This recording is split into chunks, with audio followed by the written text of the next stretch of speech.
Ah, greetings, salutations, and welcome to the Ineos Grenadier, which you probably know all about already. If you are interested in really heavy specs, we've got a launch report on namwheels.com. I think we also have some shorts on our channel. This video will be all about, a brief introduction what it is, but who should buy it? Should I buy it? What's the market segment? Pricing, pros and cons, and a conclusion. Yeah, that's what I'm going to do. Roll the intro, please.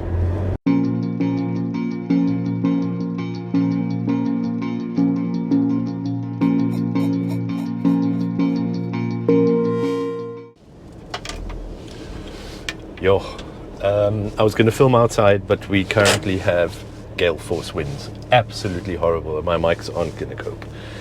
So I'm going to do this inside. I'm going to need my notes for this because chapter 1. What is an Ineos Grenadier?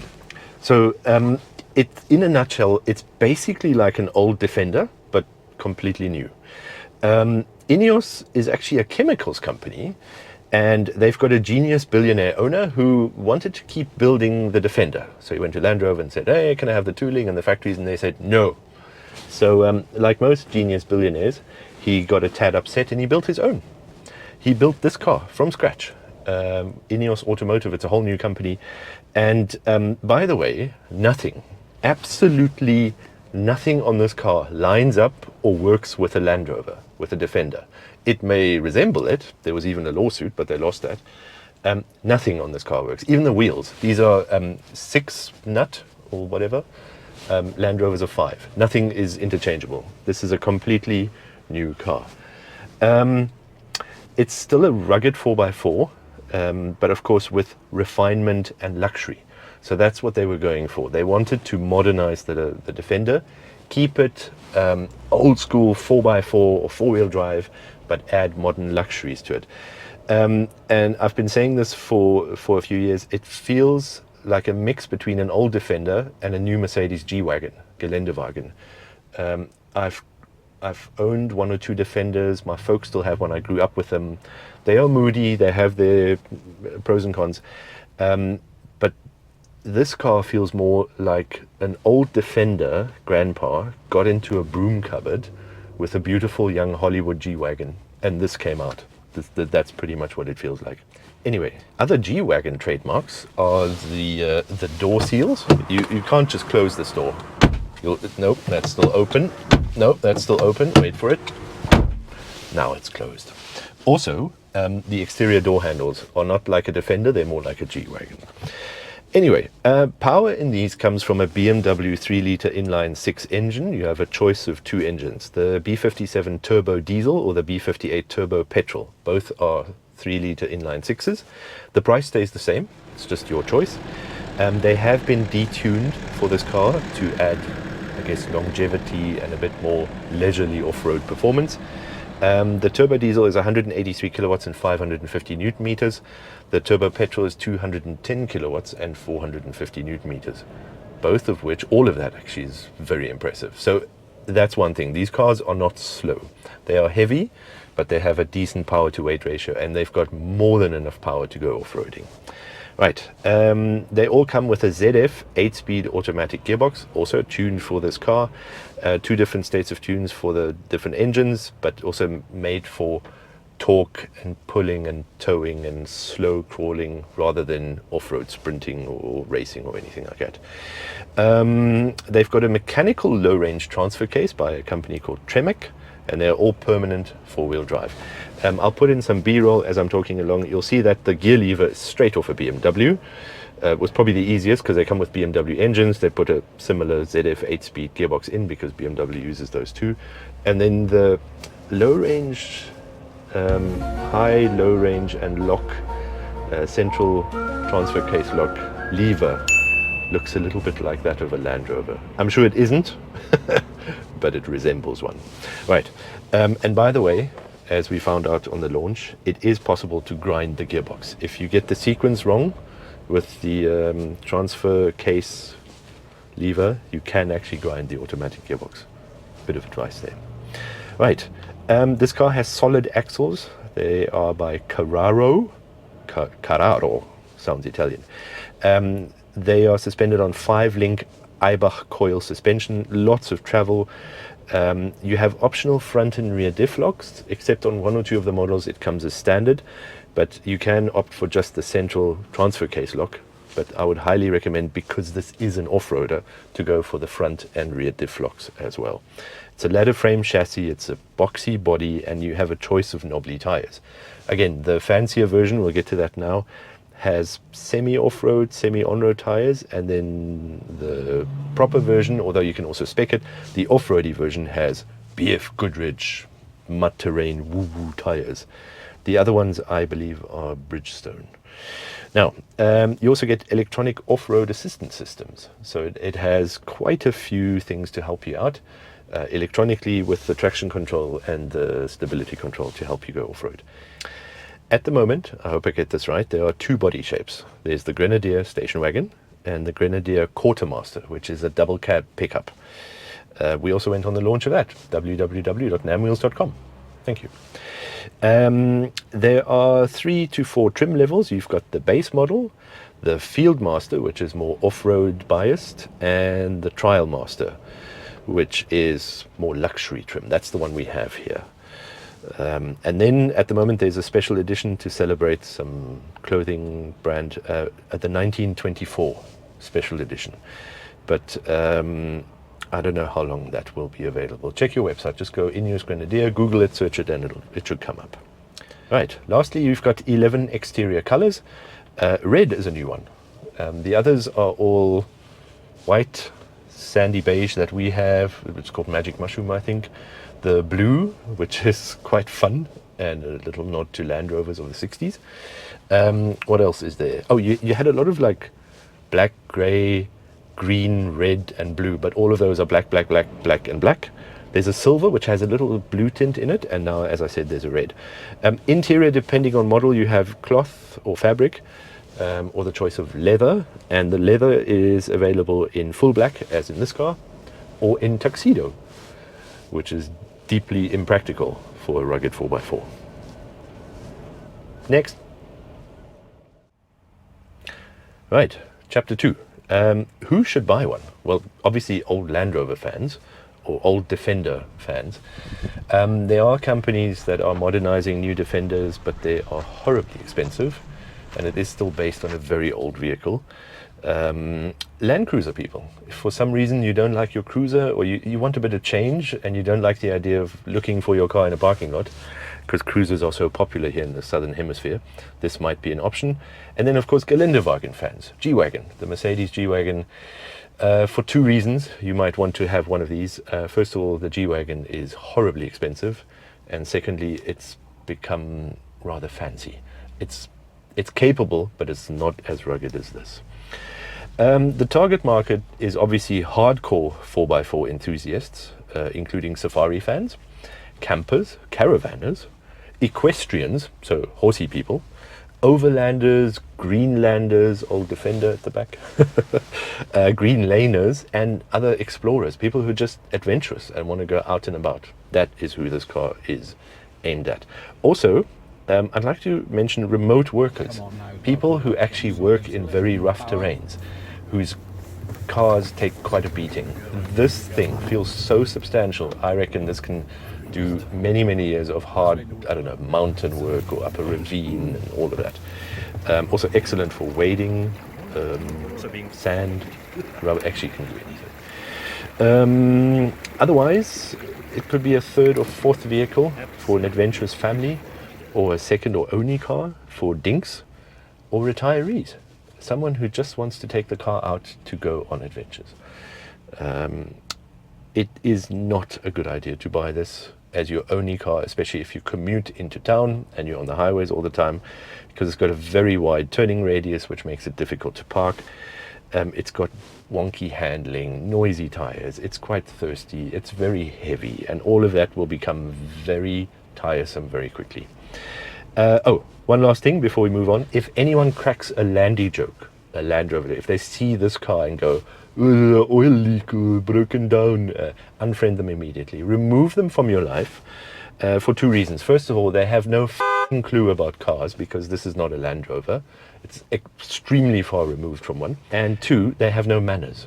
None whatsoever. Because why would you belittle other people's choices? Sorry for this little rant in my review, but it has become my biggest gripe in life. It's people who cannot respect others' choices. iPhone versus Samsung, BMW versus Mercedes, Ford versus Chevy. Who cares? Appreciate other people's choices. Don't make Land Rover jokes. And if someone does, throw them out of your life. Thank you. Next chapter. Would I buy one? No, but I'll explain why. I have no use for one. I'm not an off-road kind of guy, even though I'm Namibian. Perhaps that's why. Everywhere I want to go, most places I want to go, are fully tarred or have tarred road access. I'm a coupe and sports sedan kind of guy. However, my wife has two passions other than her husband. Her horse and going on safari. Ta-da! Trust me, I will probably own one or co-own one day. I'm fairly certain of that. I wouldn't buy one myself. It's not my kind of car. I infinitely respect it. We'll get to that just now. Also, my uncle, who is a huge old Land Rover fan, he was so interested in this, it didn't take much convincing, that he ordered one, and he got one of the first ones in Namibia in a beautiful blue, but without the sunroofs. And we actually got to drive that before the press cars even came to South Africa. Absolutely. So, we've got an Ineos. Yes. Ineos our driver. I'm a veteran Ineos driver. Go for it. Whoosh. We do get rain in Windhoek. Can't see a thing. So thank you very much, Uncle Klaus. Next.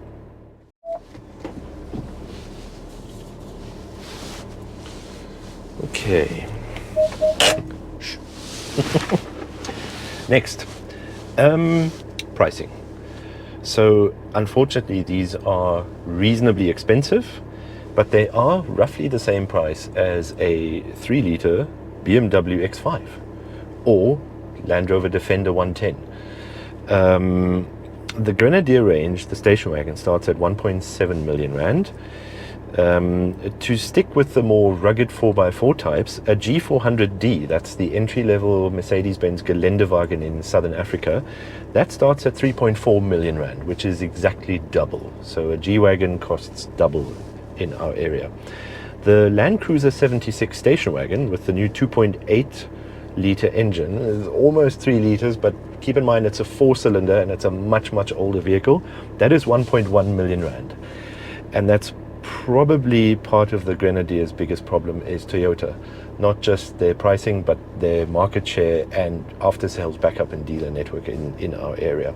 Because a Land Cruiser 300, the fairly new one, with the 3.3 litre turbo diesel V6, that starts at 1.5 million rand. That is a very good car, and that is excellent value, and you pretty much can't go wrong. But of course, it is your choice. But the Grenadier, unfortunately, is sort of in the middle of the pack. It should have been cheaper, but then I'm sure they would have compromised on quality. If they'd made it more expensive, it would have just been a G-Wagon. So thank heavens, it is where it is. Next. Okay, I am semi-stuck on this hill, but just uphill. Let's ease her down. Ooh. Should be fine. Okay, I'm going to attempt this while driving. Pros and cons. I'm going to start with the cons, with the negatives. Obviously the dealer count. It's a brand new company. They're still setting up networks, and yeah. If you are interested in one of these, make sure you find out where your nearest dealer is and who your nearest dealer is. Speak to the workshop, speak to existing clients if you can. That will definitely influence your buying decision, because buying is the fun part. Owning is the serious bit. Right. Service centers, yes. Okay, they have some niggles. There are some ergonomic problems, which I'll get to just now. But so far, in the few years that they've been around, I haven't heard of any major mechanical trouble. I have, however, heard that they have electric and electronic gremlins, so Christmas tree lighting up and control units and stuff. Ineos Automotive is slow but kind to respond. I got that from a dealer. Please correct me if I'm wrong, put your experience in the comments. In one case, they even replaced a customer's car because they couldn't fix it in time. Hang on, I should make it through there, yes. But of course they've got a backlog. They had a waiting list at first. I believe that has subsided, but because of the backlog they simply replaced instead of repairing. I guess you could also say that's a positive, but the negative of course is that there was something wrong with someone's car. Ergonomic quirks, there are quite a few, but I can forgive most of them. My main one is the ignition slot, which in a right-hand drive car is by my left knee. It's quite recessed, it's difficult to hit, and I think it's unlit at night, so that's quite a pain to find that thing. Also the key fob, the locking, and the doors, you know, the lock icons, maybe I'll put some B-roll in, they're rather difficult to distinguish from one another. I know I'm nitpicking, but I'm trying to be fair and give you an impression of the whole car. The turning radius is absolutely woeful. So is the steering feel. It's a very numb steering, but of course that's brilliant for off-roading. We're going through ruts and stuff here. Let me go off-road a bit. Nothing. The steering stays absolutely firm. It doesn't jolt, it doesn't bounce back, it doesn't rip your hands. Nope. Brilliant. Absolutely brilliant. I'm going to have a little stop here. So we're approaching the main road. One of my biggest gripes is that there's no instrument cluster. I like old school needles and dials. They've moved it onto the little screen there, and I never really look at it. You've only got your warning lights and icons in front of you, but the main information, your speed, your revs, all of that, fuel, apparently it wants fuel. I don't like that. If there's a facelift, Ineos, please, if you're listening, give us old school dials. Most of your customers will want that. However, I love the little screen, the small, wide, horizontal little screen, because it's so easy to use, it's fairly intuitive, and it leaves room for air vents and other control panels and even a little compass. I think that's optional. But that screen size is brilliant. I don't like these massive upside down tablets or vertical TVs. Speaking of which, in a bout of irony, I've been complaining for years and years and years about these televisions in cars and the removal of buttons. Ineos gave us all the buttons back, and I mean all of them, and they're a bit scattered. That's a tiny little criticism. They are all over the place. They're nice and chunky, so you can use them with gloves or whatever, big hands. Then they are grouped together, but I would like to see them grouped a bit better perhaps. And then depending on what you spec, you also have this overhead panel, which basically means if you're a pilot, you have to buy this car. There's no other car that I can think of that has this type and size of overhead panel. It is unbelievable. It's actually a positive. It's one of my favorites. But you need to know what you're hitting. Although they also told us on the launch, down here is most of your common things, the stuff you use quite often, and up here are the off-roady and power take-ups and lights and the stuff you wouldn't use that often. The sound system in this car, I think it's the premium sound system, not bad, got decent quality and spatial distribution or whatever, but I find the bass and the sub bass to be flat at the bottom. The response doesn't go all the way down. Wherever the subwoofer sits, the enclosure has a resonance and it doesn't go lower down, so it's lacking a bit of sub bass. Again, tiny little niggle. Not a deal breaker in my eyes, as is the audio system. I don't want to get copyright strike, but if you go up, it has increments, but they're too quick. So even on volume 1, that's not bad. Volume 2 by 3, it's already at a fairly decent level. So I'd like those to be a bit further spaced apart. Again, tiny niggle. Which brings us to the pros. So obviously the biggest pro, it's that an Ineos Grenadier is like an old Defender that works. I had an old Defender And ironically, it broke down once, and my Mercedes that I had at the same time broke down 3 times. So the myth about Land Rovers breaking down, unfounded. German cars are worse. Well, some, not all. Sorry, Mercedes. They managed to capture the old Land Rover ethos, the lifestyle, the feeling. This car feels adventurous. It feels like it wants to go on safari. I wish I'd actually turned my dash cam around a few times and filmed my girls, because if they weren't smiling or giggling, they wanted to go somewhere. This car makes you feel adventurous and happy. Probably one of my favorite pros about it. Another one, it's very practical. There are lots of storage options and Jesus handles. Sorry if that's blasphemous. It's what we call these grab handles, because at some point you'll go, Jesus. The passenger has 3 of them, front, side and top. I also like all the mounting points, the tie-down hooks, the bars at the top, the lights, the power points, the power takeoffs. Some of them are optional. If you're going to buy this car, you may as well kit it out. It really feels like a giant toy. And these rails along the side, you can have just a rub strip, but I would have the full mounting strip where you can put stuff in. You can hook a kettle in, or your camping equipment. It's brilliant. I would have that. You have to. If you buy a car like that, you may as well do that. Oh yeah. Obviously this car feels extremely solid, very substantial. I know this is a new car, but everything feels sturdy, well put together, no rattles, no squeaks. It is more the Geländewagen than an old Defender, in my opinion. Also, it's got 2 hooters, which is excellent. So the main one is what you use for South African taxi, that almost killed you. And then it's got a little toot button here. I'll put some B-roll in, which is a nod to the Grenadiers, the cycling team. That's if you have a cyclist who no doubt is riding next to his friend, you go, wonder if you can hear that. And the big one again. There we are. Right.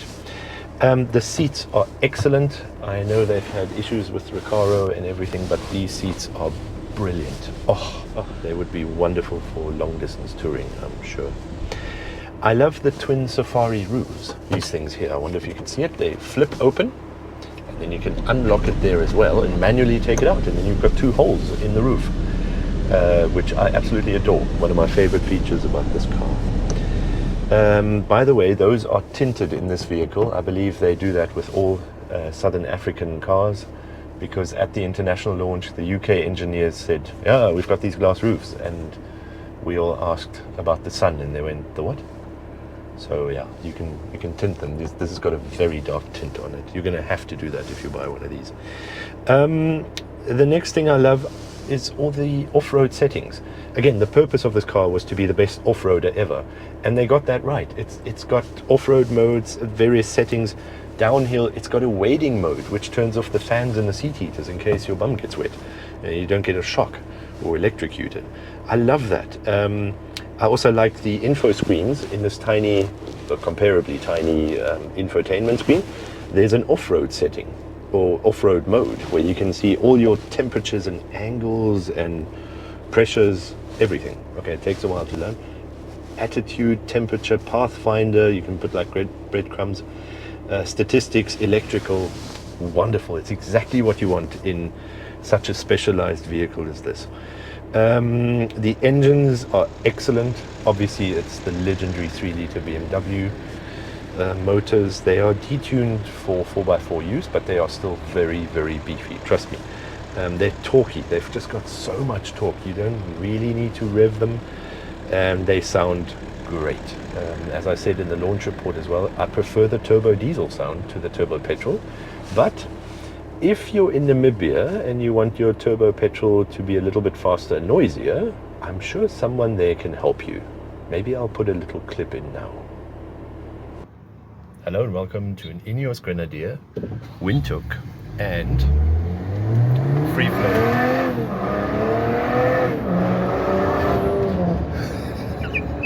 It's got a big canopy, big tires, a crack in the windshield, and a free flow exhaust system.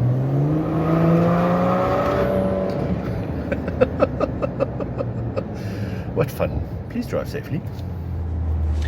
Right, last but not least, this car cruises okay at highway speeds, at or below the national limit. Obviously it's not made for that, but it can do it. So if you're going from here to a national park and it's a few hours drive, take your time. You've got good music, great air conditioning, good company, you're set. The fuel consumption is not that great, but you know what? It is what it is. Old Defender. He's going at a lick. And the performance is actually not that bad. I performance tested this car, 0 to 100, 9.72 seconds. I couldn't find the spec sheet this morning, so I'll put in the claimed 0 to 100 times for the turbo petrol and the turbo diesel. And the top speed is apparently limited to 160 kilometers an hour. That display was showing me 167, I think. I'll read out the exact GPS number and put that on the screen now. Right, next chapter, please. All right, are you guys back? Battery change. Okay, in conclusion, the Ineos Grenadier is a car that actually shouldn't exist because it's a highly refined and modernized version of a stubborn old icon. So they took a legendary, outdated car and just made it better. Sadly, it's quite a small market segment that is for proper low-range 4x4s with quite a bit of power and luxury plus refinement. But it gets all of those criteria absolutely right, in my opinion. Also, needless to say, at the hands of a skilled driver, this will be pretty much unstoppable off-road. Yes, they've had some teething troubles, but they are dealing with it and they are catching up to a backlog. They're also planning new products, all of which is pretty normal, if not amazing, for a first-generation brand or product. I highly appreciate that they didn't build another luxury crossover SUV because we already have 16 billion of those things. And there are another 40 billion on their way from China right now. So thank you, Ineos, for sticking to your brief and building a very rugged but luxurious proper 4x4. Because that's what it is. Brand new, but with old school 4x4 technology and amazing new assistance systems and absolutely superb drivetrains. All the mechanical bits are perfect. That's exactly what you want in a car like this. It can go anywhere, pretty much. It prefers the bush to the city, and it makes your family smile. And of course, you won't see one on every street corner. In the few days that I drove this, I saw one other one. My wife was behind the wheel. I was in the passenger seat. I had the roof out and I waved at them through the open roof and they furiously waved back. Everybody smiled, happy days. You're not going to lose this in a parking lot or at the mall, and I love it for that as well. In fact, all the stuff I've just mentioned just means I absolutely adore this car. And if you have even the slightest notion of wanting to get one, or you're interested, or you may want to replace your rustic 4x4, please do me a favor, go to your nearest dealer. They're waiting for you. Take it off-road, take it on-road as well. Take it for a drive, but definitely take it off-road. And I almost guarantee you're absolutely going to love it, just like us. Thanks so much for watching. See you on the next one. Bye.